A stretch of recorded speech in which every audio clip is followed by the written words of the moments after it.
بسم اللہ الرحمن الرحیم۔ آج کی تراویح سورۃ المؤمنین کی ابتدا سے شروع ہوتی ہے، 18ویں پارے سے۔ سورۃ المؤمنین کی ابتدا اس تفصیل سے کی گئی ہے کہ فرمایا کامیاب ہو گئے وہ اہل ایمان جو اپنی نمازوں میں خشوع اختیار کرتے ہیں، لغویات سے یعنی فضول اور بے مقصد باتوں اور کاموں سے دور رہتے ہیں، اپنے نفس، اخلاق، زندگی اور مال سب کا تزکیہ کرتے رہتے ہیں، اپنے جسموں کے قابل شرم حصوں کو چھپا کے رکھتے ہیں اور جنسی معاملات میں آزاد اور بے لگام نہیں ہوتے، اپنی امانتوں اور عہد و پیمان کا پاس رکھتے ہیں، اپنی نمازوں کی محافظت کرتے ہیں۔ یہی لوگ وہ وارث ہیں جو میراث میں فردوس پائیں گے اور اس میں ہمیشہ رہیں گے۔ انسان کی پیدائش میں خدا کی قدرت کی جو نشانیاں ہیں ان سے موت کے بعد دوبارہ اٹھائے جانے پر دلیل دی، اور کائنات میں خدا کی پروردگاری کی جو نشانیاں ہیں ان سے سزا اور جزا کے لازم ہونے کی دلیل دی۔ ہر قسم کے میووں، پھلوں اور غذا کی دوسری چیزوں، جانوروں اور ان کے دودھ اور دوسرے فوائد کی تفصیل گنا کر توجہ دلائی کہ جو ہستی تمہاری ایک ایک ضرورت اور آسائش کا اس درجے خیال رکھتی ہے، کیا تمہیں اور ان چیزوں کو بنا کر وہ ایک کونے میں جا بیٹھی ہے اور اس بات سے بالکل بے تعلق ہو گئی ہے کہ تم اس کی دنیا میں کیا کر رہے ہو اور کیا نہیں کر رہے ہو؟ کیا اس کی انصاف پسندی کا یہ لازمی تقاضا نہیں ہے کہ وہ ایک دن ایسا بھی لائے جب تم سے تمہاری ذمہ داریوں کی باس پرس ہو اور خدا کی نعمتوں کا شکر ادا کرنے اور اس کے حقوق ادا کرنے والوں کو جزا اور ناشکری اور ظلم کرنے والوں کو سزا دی جائے؟ بتایا کہ تمام انبیاء علیہم السلام کو اللہ کی طرف سے ایک ہی دین ملا اور وہ ایک ہی پیغام لے کر آئے، لیکن ان کی امتوں نے ان کے لائے ہوئے دین کو ٹکڑے ٹکڑے کر کے رکھ دیا اور اب سب اپنے اپنے طریقوں میں مگن ہیں۔ نبی صلی اللہ علیہ وسلم کو تلقین کی گئی کہ صبر کریں اور کچھ دن انہیں اپنے طریقوں پر مگن رہنے دیں۔ یہ دنیا دار اور دنیا پرست اپنی انہی دلچسپیوں میں ڈوبے رہیں گے، یہاں تک کہ جب ہم ان کو پکڑیں گے تو یہ سب چیخیں اور چلائیں گے، لیکن یہ سب بیکار ہوگا۔ سورت کے خاتمے پر نافرمانوں کو دی جانے والی عبرتناک سزا کا نقشہ کھینچتے ہوئے فرمایا کہ اس وقت ان سے کہا جائے گا کہ تم نے ہمارے فرمانبرداروں اور ہم سے بخشش اور رحم کی دعا کرنے والوں کا مذاق اڑایا، یہاں تک کہ ان کی مخالفت میں تم یہ بھی بھول گئے کہ میں بھی کوئی ہوں، اور تم ان پر ہنستے رہے۔ آج ان کے صبر کا پھل میں نے دیا ہے کہ انہیں کامیاب کر دیا۔ پھر اللہ تعالیٰ نے ان سے پوچھے گا بتاؤ زمین میں کتنے سال رہے؟ کہیں گے ایک دن یا اس کا کوئی حصہ۔ ارشاد ہوگا تھوڑی دیر ٹھہرے ہونا، کاش تم نے یہ بات اسی وقت جان لی ہوتی۔ کیا تم نے یہ سمجھ رکھا تھا کہ ہم نے تمہیں فضول پیدا کیا ہے اور تمہیں ہماری طرف کبھی پلٹنا ہی نہیں ہے؟ اے محمد صلی اللہ علیہ وسلم دعا کیجئے میرے رب درگزر کر اور رحم فرما، تو سب رحم کرنے والوں میں سب سے اچھا رحم فرمانے والا ہے۔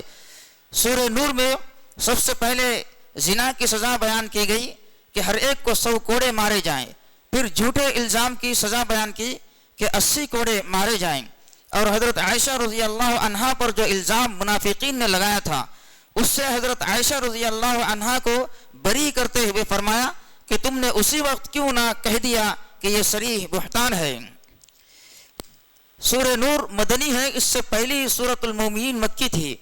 اس میں ایمان کے جو تقاضے، نمازوں میں خشوع و خضوع، لغویات سے پرہیز، تزکیہ نفس، شرمگاہوں کی حفاظت اور جنسی جذبات کو قابو میں رکھنا، اپنی امانتوں اور قول و قرار کی پاسداری، ان کے اثرات ظاہر ہے کہ مکے میں رہتے ہوئے مسلمانوں کی انفرادی زندگی میں ابھر سکتے تھے، اس لیے کہ مکے میں ان کی کوئی اجتماعی اور مؤثر قوت نہیں تھی۔ لیکن ہجرت کے بعد جب مسلمان مدینے میں جمع ہو گئے اور ان کی ایک اجتماعی اور سیاسی شکل بن گئی، تب وقت آیا کہ اس ایمان کے تقاضے ان کی معاشرتی زندگی میں بھی نمایاں ہوں۔ چنانچہ جس رفتار سے حالات سازگار ہوتے گئے، معاشرے کی اصلاح کے احکام نازل ہوتے گئے اور ایمان کی نورانیت جو اب تک صرف افراد تک محدود تھی، ایک پورے معاشرے کو منور کرنے لگی۔ سورہ نور اسی سلسلے کی ایک سورہ ہے جس میں اہل ایمان کو ان احکام اور ہدایت سے آگاہ کیا گیا جو ان کے نئے تشکیل پانے والے معاشرے کو ایمان کے اثرات سے مزین اور منافی ایمان مفاسد سے محفوظ رکھنے کے لیے ضروری تھے۔ ابتدا ہی میں فرمایا کہ یہ ایک عظیم سورہ ہے، ہمارا اترا ہوا فرمان، جو احکام دیے جا رہے ہیں ان کی حیثیت فرض کی ہے جن کی اطاعت بے چوں و چرا کی جانی چاہیے۔ پھر زنا کا ذکر کیا کیونکہ معاشرے کے انتشار اور فساد میں سب سے زیادہ دخل اسی کو ہے۔ معاشرے کے استحکام کا انحصار اس بات پر ہے کہ رحم کے رشتوں کی پاکیزگی برقرار رکھی جائے، ان کا احترام کیا جائے اور انہیں ہر طرح کے خلل اور بگاڑ سے محفوظ رکھا جائے۔ زنا اس پاکیزگی کو ختم کر کے معاشرے کو بالآخر ڈھور ڈھنگروں کا ایک گلا بنا کر رکھ دیتا ہے، رشتوں پر سے باہمی اعتماد اڑ جاتا ہے۔ اسی لیے اسلام نے پہلے دن سے اس انتشار کو روکنے کے لیے تفصیل سے احکام جاری کیے اور زنا کی سزا کو دین اللہ قرار دیا، یعنی اللہ کا دین۔ آج کل یہ فلسفہ کھڑا کیا گیا ہے کہ جو لوگ جرم کرتے ہیں وہ ذہنی بیماری کے سبب کرتے ہیں، اس وجہ سے وہ سزا کے نہیں بلکہ ہمدردی کے مستحق ہیں، ان کی تربیت اور اصلاح کرنی چاہیے۔ اس فلسفے کی وجہ سے خدا کی زمین گنڈوں اور بدماشوں سے بھر گئی ہے اور چوروں اور زانیوں کی ہمدردی میں لوگ یہاں تک کہ مسلمان بھی نعوذ باللہ خدا سے بھی زیادہ رحیم بن گئے ہیں۔ معاشرے کو خرابیوں سے بچانے کے لیے جو احکام دیے گئے ہیں ان میں سے چند اہم ہیں۔ مسلمان مرد عورت کا یہ حق ہے کہ دوسرے افراد ان کے بارے میں اچھا گمان رکھے اور جب تک دلیل سے کسی کا غلط ہونا ثابت نہ ہو جائے سنی سنائی باتوں پر کوئی فیصلہ نہیں کرنا چاہیے۔ شریر لوگوں کو بھی کھلی چھٹی نہیں ملنی چاہیے بلکہ انہیں برائی سے روکنا چاہیے اور مسنون طریقوں کی تلقین کرنا چاہیے۔ بدمعاش لوگ اچھے معاشرے کو برداشت نہیں کر سکتے، اس لیے بے حیائی کر چرچا کرتے ہیں، مگر یہ بات خدا کے نزدیک سب سے بری ہے۔ بے حیائی پھیلانے والوں کے لیے دنیا اور آخرت میں رسوا کرنے والا عذاب ہے۔ بے اجازت ایک دوسرے کے گھروں میں داخل نہیں ہونا چاہیے، 3 دفعہ اجازت مانگنے پر بھی جواب نہ ملے تو واپس لوٹ جانا چاہیے۔ عورت اور مرد دونوں کو آمنا سامنا ہونے پر نگاہ نیچی رکھنے کا حکم دیا گیا کیونکہ دونوں کے درمیان سب سے پہلا قاصد نگاہ ہوتی ہے۔ نفسیاتی اشتعال سے بچنے کے لیے باوقار لباس پہننے اور دوپٹہ اوڑھنے کو ضروری قرار دیا گیا جس سے سر اور گریبان کو ڈھانکا جائے یہاں تک کہ سینہ بھی چھپ جائے۔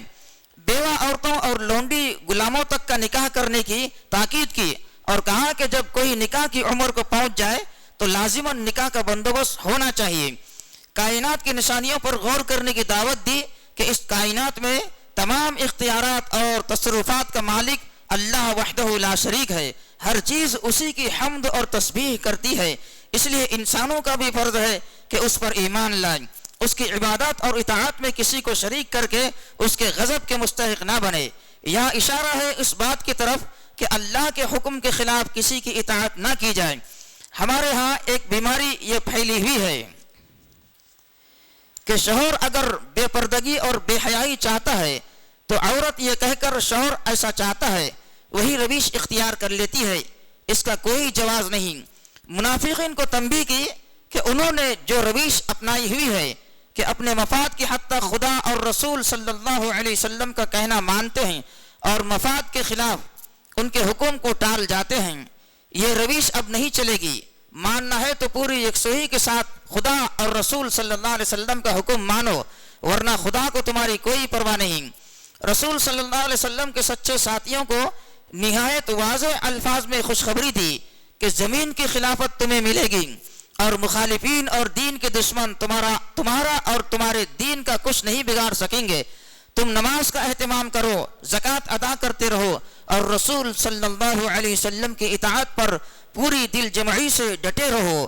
جلد وقت آنے والا ہے کہ خدا خوف کی حالت کو امن اور اطمینان سے بدل دے گا۔ بعض معاشرتی احکام سورہ کے آخر میں دیے گئے ہیں۔ آیت نمبر 58 میں کہا گیا ہے کہ گھر کے نوکر چاکر اور نابالغ بچوں کو چاہیے کہ ان 3 اوقات میں اجازت لے کر کمرے میں داخل ہو۔